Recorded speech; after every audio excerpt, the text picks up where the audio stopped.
Hi friends எல்லாம் எப்படி இருக்கீங்க? இன்னைக்கு என்ன பார்க்க போறோம், சண்டே ஸ்பெஷல் தான் செய்ய போகிறோம். எதையுமே செய்யலைங்க. முட்டை குழம்பு மட்டும் தான் செய்ய போகிறேன். ஏன்னா இன்றைக்கி வந்து ஒரு வாரம் ஃபுல்லாக நான்வெஜ் சாப்பிட்டு சாப்பிட்டு போர் அடிச்சிச்சு உண்மையிலேயே. வெறும் சிக்கனு, கெர்லு, மட்டனு, மீன் எல்லாம் சாப்பிட்டு சாப்பிட்டு முட்டையும் டெய்லி முட்டை தான் சாப்பிடுவேன். சரி இருந்தாலும் முட்டை குழம்பு வைக்கலாம், இன்றைக்கி சண்டே தானே, முட்டை குழம்பு வைக்கலாம்னு சொல்லிட்டு முட்டை குழம்பு தான் வைக்கிறேன் பாருங்க. காலையிலே வந்து ஃப்ரெஷ்ஷாக ஜூஸ் போட்டு குடிச்சிட்டு அதுக்கப்புறம் வேலைய ஆரம்பிக்கலாம். மத்தியானம் சாப்பாடு தான் செய்ய போகிறோம். கொஞ்சம் ஜூஸ் போட்டு குடிச்சிட்டு அதுக்கப்புறம் காலைல சாப்பிடல.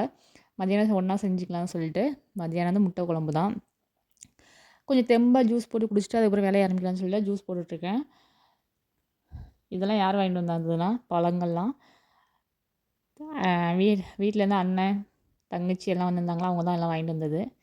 சரி இந்த பழம்லாம் நம்ம ஏன் வேஸ்ட் பண்ணணும், நம்ம சாப்பிட்டோன்னே திருப்பி நான் வந்து அக்கா வீட்டுக்கு தான் போனாங்க, எடுத்துகிட்டு போங்கன்னு சொன்னால் வேணான்ட்டாங்க. சரி நம்மளே ஜூஸ் போட்டு குடிச்சிடலான்னு சொல்லி ஏதாவது நீ ஜூஸ் போட்டேன். ஸ்நாக்ஸ்லாம் நிறைய வாங்கிட்டு வந்திருந்தாங்க. அதிகமாக நம்ம பழமே சாப்பிட மாட்டோம் நான். சரி ஏன் இதை பழத்தை நம்ம வாங்கிட்டு வந்து அன்பாக வாங்கிட்டு வந்து வேஸ்ட் பண்ணக்கூடாது, அதனால் நம்ம ஜூஸ் போட்டு குடிச்சிடலாம்னு சொல்லிட்டு இன்றைக்கி ஜூஸ் போட்டு குடிச்சாச்சு. ஒரு கப்பு ஃபுல்லாக வந்துருந்துச்சு. டேஸ்ட்டு செம்மையாக இருந்துச்சு. நம்ம ஐஸ் வேணால் ஐஸ் போட்டுக்கலாம், ஐஸ் வேணாம்னா ஐஸ் விட்டுடலாம். நம்ம என்ன தான் நம்ம கடையில் வாங்கி குடித்தோம், நம்ம வீட்டில் ஃப்ரெஷ்ஷாக போட்டு குடிக்கிறது அது தனி டேஸ்ட்டு தான். செம்ம டேஸ்ட்டாகவும் சூப்பராகவும் இருந்துச்சு. நல்லா தெம்பாக ஜூஸ்லாம் போட்டு குடிச்சிட்டு அதுக்கப்புறம் முட்டை குழம்பு வைக்கலாம்னு சொல்லிட்டு ஆரம்பித்தாச்சு. இது வந்து அரைச்சி ஊற்றுற குழம்பு தான் நீ வைக்க போகிறேன். நம்ம ஊர் ஸ்டைல் கிடையாது. இது வந்து இங்கே உள்ள ஸ்டைலில் வந்து அரைச்சி ஊற்றுற குழம்பு தான் இன்றைக்கி முட்டை குழம்பு வைக்க போகிறேன். இது வந்து ஃபஸ்ட்டெல்லாம் வதக்கிக்கணும். வெங்காயம், தக்காளி இதெல்லாம் கட் பண்ணி வச்சுருக்கேன். இதெல்லாம் நல்லா வதக்கிட்டு அதுக்கப்புறம் நம்ம குழம்பு வைக்க போகிறோம். ஒரு சின்னதாக ஒரு கடாயை வச்சுட்டு நல்லா எண்ணெய் சேர்த்து நல்லா சூடாகணுன்னு வெங்காயம், பூண்டு சேர்த்தணும். ஒரு 5 பல் பூண்டு சேர்த்துருக்கேன்.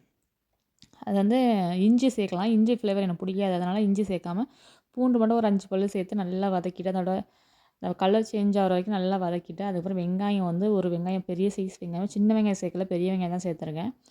அதனால் பெரிய வெங்காயம் வந்து ஒரே ஒரு வெங்காயம் பெரிய சைஸ் வெங்காயத்தை கட் பண்ணி அதையும் நம்ம சேர்த்துக்கலாம். எல்லாம் நல்லா வதங்கணும். நல்லா வதக்கிட்டு இதை ஓரளவுக்கு வதங்கினா போதும், ரொம்ப வதங்கணும்னு அவசியம் கிடையாது. ஓரளவுக்கு நல்லா வதங்கினா போதும்.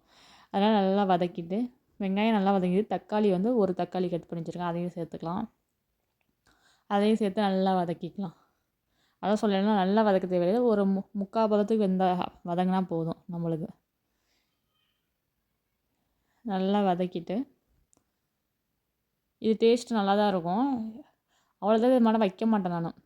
மட்டன், சிக்கன் இதெல்லாம் வைக்க மாட்டேன். சும்மா எப்போயாச்சும் வேறு ஏதாச்சும் குழம்பு, கத்திரிக்காய் குழம்பு, முட்டை குழம்பு இது மாதிரிலாம் வைப்பேன். நல்லா கொஞ்சம் நல்லா தான் இருக்கும். சாப்பிட்டே இருந்தால் பழக்கமாயிரும். இது வந்து கொஞ்சமாக தேங்காய் திருவி சேர்த்துருக்கேன். தேங்காய் சேர்த்து அதையும் நல்லா வதக்கிக்கலாம். இது வந்து சாப்பிட்டே இருக்கிறவங்க வந்து பழக்கம் வந்துடும், அந்த டேஸ்ட் வந்துடும். நம்ம சாப்பிடாமே இருந்து சாப்பிட்றது தான் ஒரு வித்தியாசமாக தெரியும் நம்மளுக்கு. அது மாட்ட குழம்பு வச்சுட்டு இது மாட்ட சாப்பிட்றதுக்கு ஒரு மாதிரியாக இருக்கும். மற்றபடி கொஞ்சம் நல்லா தான் இருக்கும். கொஞ்சம் கொஞ்சம் பழக்கமாயிடும், நல்லாயிருக்கும். நான் இது மாதிரிலாம் அதிகம் வச்சதே கிடையாது. மேக்ஸிமம் ஒரு 5 டைம் 6 டைம் தான் வச்சுருப்பேன். சரி இன்றைக்கி இதே மாட்ட வச்சுக்கலாம், இந்த ஸ்டைலில் வச்சுலாம்னு சொல்லி தான் இன்றைக்கி வச்சுருக்கேன். மசாலா வந்து மஞ்சள்தூள், கரம் மசாலா சேர்த்துருக்கேன், மிளகாத்தூள், மல்லித்தூள். மிளகாத்தூள் வந்து நம்ம காரத்தை வந்தப்போல் மிளகாத்தூள் சேர்த்துக்கலாம். ஒரு 2-3 ஸ்பூனு 2-2.5 ஸ்பூன் சேர்த்துருக்கேன் மிளகாத்தூள். மல்லித்தூள் வந்து ஒரு 2 ஸ்பூன் போல் சேர்த்துருக்கேன். எல்லாத்தையும் இதையும் நல்லா பச்சை வாடை போகிற வரைக்கும் நல்லா வதக்கிக்கணும். மசாலா சேர்த்து நல்லா வதக்கிக்கணும். இப்போ நல்லா வதக்கிட்டு இந்த ஆறுனதுக்கப்புறம் நம்ம அரைச்சி எடுத்துக்கலாம். ஃபுல்லாக வதக்கிட்டு இங்கெல்லாம் எப்படின்னா கறி குழம்புக்கு வந்து கடல போடுவாங்க, பொட்டுக்கடலை போடுவாங்க. அதெல்லாம் நம்ம பிடிக்காது, எனக்குலாம் பிடிக்காது அது. ஒரு கிண்ணம் நிறைய சின்ன வெங்காயம், ஒரே ஒரு தக்காளி, 1 கிலோ தக்காளி, 1 கிலோ கறிக்கு 1 கிலோ மட்டனுக்கு ஒரே ஒரு தக்காளி தான் போடுவாங்க இங்கே. அதிகம் தக்காளியே சேர்க்க மாட்டாங்க, அதுதான் நமக்கு பிரச்சனையே. தக்காளி நிறைய சேர்த்தா நல்லாயிருக்கும். 1 கிலோ ஒரு 1/2 கிலோ வெங்காயம் போல் உரித்து அதுக்கப்புறம் பொட்டுக்கடலை, அப்புறம் அந்த பட்டை, கிராம்பு இதெல்லாம் சேர்த்து எல்லாம் வதக்கி நிறையா அரைச்சி ஒரு குண்டா நிறைய மசாலா வச்சுப்பாங்க இங்கெல்லாம். அதில் நான் ஒரு டைம் நிறைய டைம் பார்த்துருக்கேன் எல்லார் வீட்லேயும். எல்லார் வீட்லையும் இங்கே ஒரு சொந்தக்காரங்க வீட்லலாம் பார்த்துருக்கேன். அது மாதிரி நம்மளுக்கு பிடிக்காது. பொட்டுக்கடலை நிறையா சேர்ப்பாங்க, எப்படியும் ஒரு 100 கிராம் சேர்ப்பாங்க பொட்டுக்கடலை. நல்லா ஆறிடுச்சு, நம்ம வந்து அதை அரைச்சி எடுத்துக்கலாம். ஃபஸ்ட்டு தண்ணி ஊற்றாமல் அரைச்சிட்டு அதுக்கப்புறம் தண்ணி ஊற்றி அரைச்சிக்கலாம்.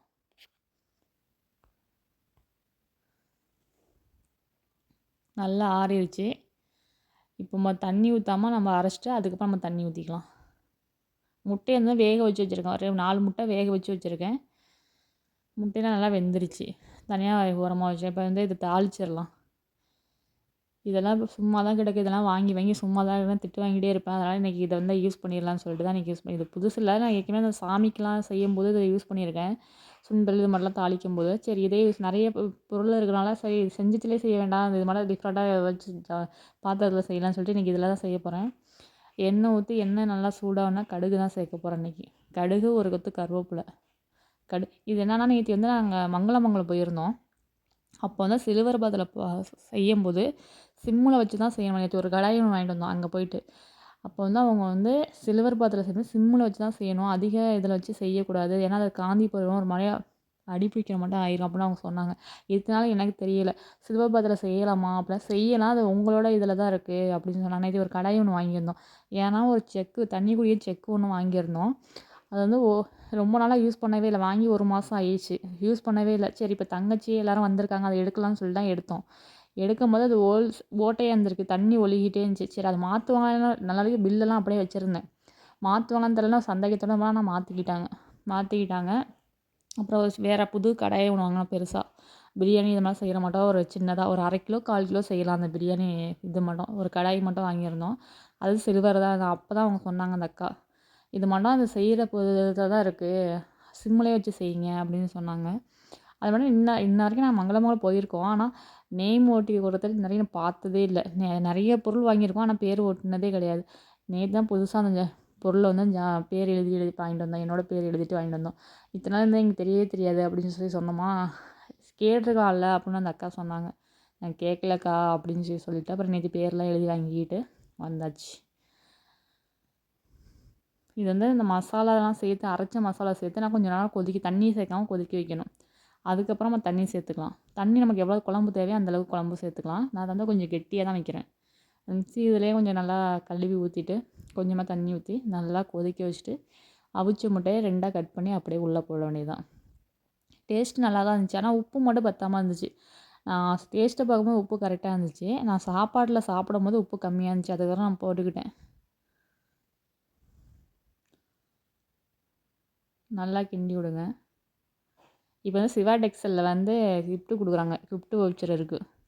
அன்றைக்கி போய்ட்டு ஒரு 5000 ட்ரெஸ் எடுத்தது ஒரு கிஃப்ட்டு, அதுவும் சில்வர் பாத்திரம் ஒரு பெருசாக இது சமைக்கிற மாட்டம் கொடுத்துருந்தாங்க. ஃபுல்லாக ஒரு வாரம்லாம் வீட்லேயே அதிகம் இல்லை. எனக்கு அண்ணன்னு சொல்கிறேன்னா அவங்களும் எனக்கும் ஒரே வயசு தான். ஆனால் என்ன 1 மாதம் டிஃப்ரெண்ட் அவ்வளோதான். என்னோட 1 மாதம் மூப்பு. அதனால் இங்கே சொல்கிறவங்கள்ட்ட அண்ணன்னு அண்ணனா உன்னை பார்த்து தான் அக்கா பண்ணுறதுக்கு என்ன அண்ணன்னு சொல்கிறியா அப்படின்னு என் தங்கச்சி, உன்னை மட்டும் தான் அக்கான்னு நினைக்கிறேன் அப்படின்னு சொல்லிட்டு என் தங்கச்சி கலாய்ச்சிச்சு. சரி இருந்தாலும் ஒரு மரியாதை தானே, அண்ணன்னு வாடா போடங்கிறத விட ஒரு அண்ணன்னு சொன்னால் ஒரு மரியாதை தானே, அதெல்லாம் எல்லாத்தையும் அண்ணன் அண்ணன்னு சொன்னேன். வீடியோலேயும் நான் அப்படி தான் அண்ணன்னு சொன்னேன். எனக்கு வந்து கூட பிறந்தவங்க அண்ணன் கிடையாது, எங்கள் பெரியம்மா பையன்தான். எனக்கு அவங்களாம் ரொம்ப பிடிக்கும். இன்னும் 2 தம்பி இருக்காங்க, அண்ணன் இருக்காங்க, நிறைய பேர் இருக்காங்க. ஆனால் எனக்கு கூட பிறந்தவங்க தான் யாரும் கிடையாது. இதனால் நாங்களாம் பாசமாக ஒன்றா தான் இருப்போம். அவங்க ஃபாரின் போகிறாங்கன்னா ஒரு வாரத்துலேயே இன்னும் 2-3 நாள் தான் இருக்குது, அவன் ஃபாரின் போயிடுவான். 6 வருஷம் கழிச்சு இப்போ தான் வந்திருக்கான். அதான் பார்க்கணும்னு சொல்லிட்டு என்னை பார்க்க வரணும் வந்தது. அதெல்லாம் கஷ்டமாக இருக்குது போகிறது. போய் நல்ல விஷயத்த நம்ம வேலை செய்ய தான் போகிறோம், இருந்தாலும் நாங்கள் ஃபீல் பண்ணுறோம். இல்லைன்னு சொல்லிட்டு நாங்களாம் ஒன்றா இருந்து ஜாலியாக இருக்குது. அவன் கல்யாணம் பண்ணால் அவன் கல்யாணத்துக்கு தான் வருவான். நல்லா கொதிச்சிருச்சு, நான் பச்சை வடையெல்லாம் நல்லா இன்னும் 2 நிமிஷம் நல்லா கொதிச்சதுக்கப்புறம் முட்டையை சேர்த்துக்கலாம். நல்லா வீடியோவில் காமிக்கணும்னு ஆசை தான் இவங்களெல்லாம், ஆனால் என்ன சொல்லிட்டாங்க, வீடியோவில் காமிக்கக்கூடாது. என் தம்பியே சொல்லுவான், என்னெல்லாம் வீடியோ காமிக்காது. அவங்களுக்கு என்ன பிரச்சனைன்னு தெரில, என்னை வீடியோவில் காமிக்கக்கூடாது. என் ஃபேமிலியே அப்படி தான், வீடியோ எடுத்தாலே என்னை காமிச்சிடாத அப்படிம்பாங்க. எதனாலன்னு தெரியல. சரி அதே பழகிச்சு, வேணான்னா விட்டுற வேண்டியதான், அவங்களாம் கம்பல் பண்ணக்கூடாதுல்ல.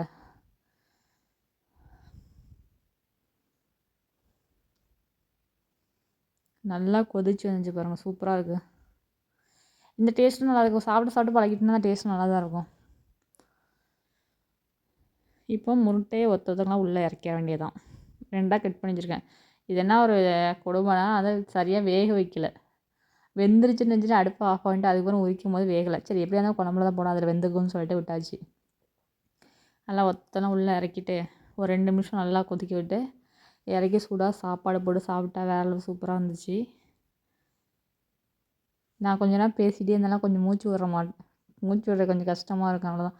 பேசிகிட்டே இருக்கோம்ல, நான் பேசிக்கிட்டே இருப்பேன். அதான் ஒரு பிரச்சனை. எல்லாரும் எப்போ தான் வாயை மூடுவ அப்படிலாம் என்னை கேட்பாங்க.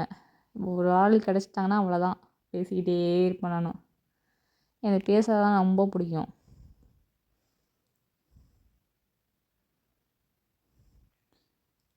நல்லா கிண்டி விட்டு முட்டையை காணும் பாருங்கள், காணா போயிட்டு கண்டுபிடிக்கலாம். எல்லாம் குழம்புல கிடக்கு. ஒரு 2 நிமிஷம் நல்லா மூடி போட்டு மூடிடலாம்.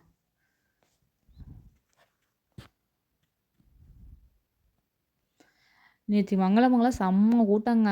எதனால இவ்வளோ கூட்டம் தெரியல, சரியான கூட்டமாக இருந்துச்சு. மேலாப்பில் கொத்தமல்லி தூவி தூவி ஒரு கொத்து கருவேப்பிலையை அப்படியே மேலாப்பில் விட்டு இறக்கி வச்சு சாப்பிட்டா சரி ருசியே செம்ம ருசியாக இருந்துச்சு. ஆனால் என்ன உப்பு தான் பத்தலை, உப்பு கம்மியாக தான் இருந்துச்சு. உப்பு அப்புறம் போட்டு நான் சாப்பிட்டேன். கரெக்டாக சாப்பிடும்போது இப்போ 12:30 ஆகிட்டு. காலை சாப்பாடே மத்தியானம் சாப்பிடணும்னு சொல்லுவாங்க, காலைல சாப்பிடணும். அது 10:30 மணியாக நான் சாப்பிட்டேன். சரி பரவாயில்ல, நீ ஞாயிற்றுக்கிழமல கொஞ்சம் ரெஸ்ட் எடுத்துட்டு அப்போ சமைக்கலாம்னு சொல்லிட்டு நான் ரெஸ்ட் எடுத்துகிட்டு சமைச்சேன். அடுப்பு ஆஃப் பண்ணியாச்சு. முட்டையெல்லாம் பாருங்கள், உடையவே இல்லை முட்டை.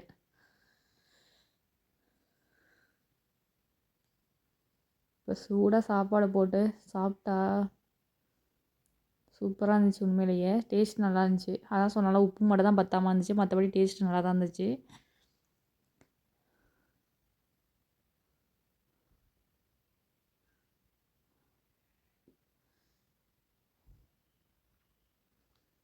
கண்டிப்பாக ட்ரை பண்ணி பாருங்கள், உங்களுக்கு பிடிக்கும் டேஸ்ட்டு. பிடிச்சிருந்தா லைக் பண்ணி ஷேர் பண்ணி மறக்காமல் சப்ஸ்கிரைப் பண்ணுங்கள். இந்த என்னோடய சமையலை பதில் எப்படி இருக்குன்னு கமெண்ட் பண்ணுங்கள். இதே போல் அடுத்த வீடியோவில் பார்க்கலாம். Okay bye.